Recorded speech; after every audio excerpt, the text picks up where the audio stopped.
কেমন হয়ে গেল বলেন তো? সামান্য একটু ভুলের কারণে এত সুন্দর জিনিসটাই আমার নষ্ট হয়ে গেল। কি আর বলবো? কিচ্ছু বলার নেই। ভুল মাত্রই মানুষ মাত্রই ভুল।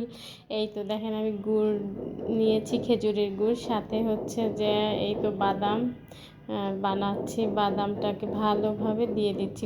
গুড়টা আপনার পাক উঠে আসছে, সাথে সাথে দিয়ে দিচ্ছি বাদামটাকে। আপনারা কে কী নামে জানেন এটাকে আমাকে অবশ্যই কমেন্টসের মাধ্যমে জানাবেন। আমি তো যেটা জানি তো জানি। এই তো আপনার তেল করে নিচ্ছি একটু হাতে দিয়ে প্লেটে। এবার হচ্ছে কি ঢেলে দিব। সামান্য হয়ে গেছে আমার প্রায় কমপ্লিট। এই তো এবার হচ্ছে বাদামটাকে ভালোভাবে নেড়ে মিশিয়ে এই তো প্লেটে দিয়ে দিচ্ছি। বলেন তো কেমন হয়েছে? এবার হচ্ছে আপনার ভালোভাবে লেগে গেছে। আমি ভাবলাম একটু পরে তুলি, কিন্তু আপনার এমনভাবে এঁটে গেছে, শক্ত হয়ে গেছে জিনিসটা, আর তুলতেই পারলাম না। কি হয়ে গেল?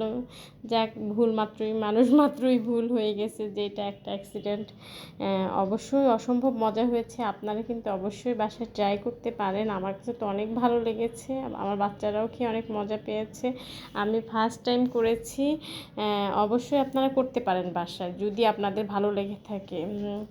এই তো দেখেন এত মচমচে হয়েছিল, একেবারে অন্যরকম একটা মিষ্টি পিনাট, অন্যরকম একটা মজা বাদামের পিনাট। এটা আমার কাছে তো অনেক ভালো লেগেছে। আমার বাচ্চারা তো সাথে সাথে খেয়ে শেষ। এই তো দেখেন কেটে কেটে তুলে দিচ্ছিলাম। আজকে এই পর্যন্তই। আল্লাহ হাফেজ।